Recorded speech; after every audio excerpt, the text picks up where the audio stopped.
At stake here in game 2. George with his fourth three-pointer. Knicks down by 1 with the fourth to play. We're going to have a great finish here in New York. They haven't had a close game in a while. These last 4 games have been stress-free. 25 lead changes, most in a playoff game in 13 years. Brunson the fake, falling away, puts it up. That's good. Jalen Brunson in the clutch. These are the games that help us grow. For us to find a way to win tonight, it speaks volumes about everyone in that locker room. The time is now. A pleasure to be joined this morning by Michael Wilbon, who was at the Garden last night. A completely different game, too, than game 1. As Wilbon predicted yesterday, much more competitive on the Sixers side, but the Knicks still pulled it out late. So, Michael, what was the key to New York's ability to win this game down the stretch? Well, the Knicks are certainly capable of playing stifling defense. I don't think that was the case down the stretch last night. Sometimes, people talk about make or miss league, which may be a phrase I hate. But it's true so often, and it wasn't stifling defense. There were so many good looks that the Sixers had down the stretch after taking a three-point lead. I believe it was 99-96, and they had been 12 for 24 on three-point shooting, and then they go 1 for their last 12. They go, they missed 9 out of 10 late after taking that lead. So, and many of those, if not wide open, were good enough looks, and the Sixers certainly felt last night it wasn't a case of anything defensively that happened to them. They happened to them. They couldn't shoot straight enough to close out after taking that marginal lead. They were right there the entire game. And they did a pretty good job on Brunson, who had volume, but wasn't all that efficient. And I'll give credit to Philly's defense for that and having to play without Joel Embiid. They managed that. But not being able to make a shot the last 4 minutes of the game was a killer. And we'll see if Embiid is able to suit up as the series moves to Philadelphia for Game 3. Looking ahead to tonight's games, Wilbon, both the Cavs and the Lakers down 1-0 in their respective series. I'm curious which Game 2 tonight intrigues you more and why. Well, I'm still trying to convince myself that OKC can be really challenged by the Lakers, and maybe that will happen. But I'm not starting with benefit of the doubt there tonight. I'm starting with Cleveland, which played Detroit dead even in the regular series. Was able to come back from a fairly large deficit in game 1 to tie it, but just had too many turnovers. I mean, James Harden spoke to it, and Donovan Mitchell and James Harden are going to have to play without turning the ball over freely. Those 20 Cleveland turnovers resulted in, I believe, 31 Detroit points.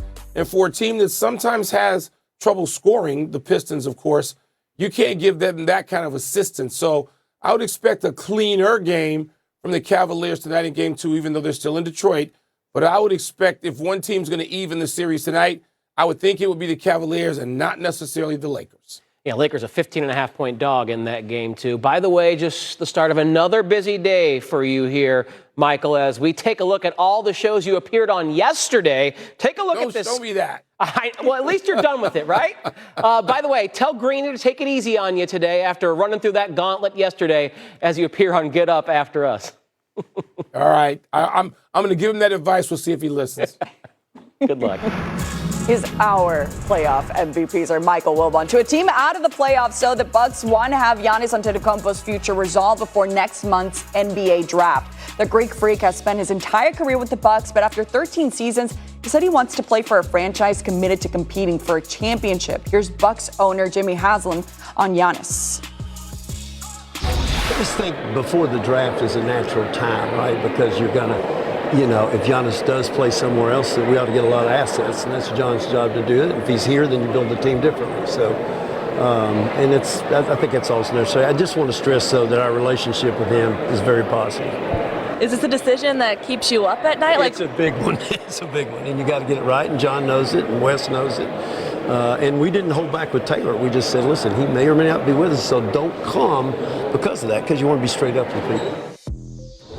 Whether he stays or goes, Giannis has definitely left his mark on the Bucks franchise. Giannis is one of 4 players that is a franchise's all-time leader in total points, rebounds, and assists, along with LeBron, Kevin Garnett, and Michael Jordan. Heard of them? Yeah, some good names up there. 2 between the T-Wolves and the Spurs. San Antonio 7-0 at home. in Game 2s after losing Game 1 since 2003. As for Anthony Edwards, once again coming off the bench. But let's take it into early the first quarter. Still no score. Minnesota, though, with the turnover, Spurs in transition said no score. Let's do something about it, and let's make it pretty. Victor Wembanyama flying for the putback slam. An unreal play by the Frenchman later in the first. Spurs up by 1. Wemby again gets the lob inside, taps it home, plus the foul on a mission early, doing a little bit of everything. De'Aaron Fox, though, he was there too. Dribbles it out, rattles a 3 over Rudy Gobert. Spurs up by 7 after 1. Wemby posting up, misses the layup, but it was just that kind of night. Puts it back in on his own. Spurs up by 9 under 6 minutes left in the half. Wemby knocks down a deep 3.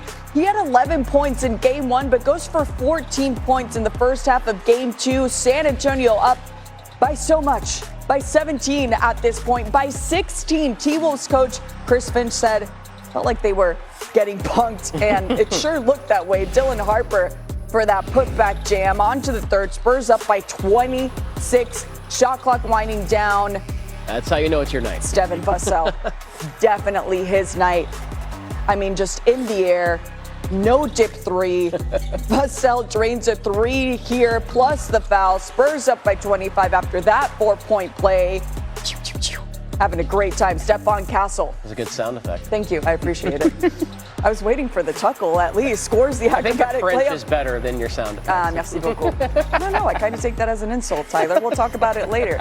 Castle, though, putting on his crown. Wemby gets open off the screen, drills a 3, 19 points, 15 rebounds, 2 blocks. Spurs win it 133-95. Tied series. Wemby, not surprised, though. I know this team is capable of doing all of this. To be honest, I'm expecting this kind of response. So I'm not surprised by any means. And I want to keep working so we approach more games like we did tonight. I told the guys after the first game, like the natural tendency for teams that steal the first game, the away team, they get blown out Game 2. So we can't come out cool, and we came out cool. And what happened? We got blew out. So, I mean, my mama used to tell me a hard head make a soft ass, and that's what happened tonight. So. I mean, Game 2 was lopsided for both teams. For the Spurs, their 38-point win was the third largest win in franchise playoff history. Meanwhile, for the Timberwolves, last night's loss was the largest in postseason history for Minnesota, Tyler. Yeah, Christina, the Lakers would love to have Luka Doncic back for Game 2 or at any point in this series against OKC. Unfortunately, he still does not know when he'll return from his grade 2 hamstring strain. Timetable for return estimated at 6 to 8 weeks. Game 2 tonight will mark 5 weeks exactly to the day since the injury occurred.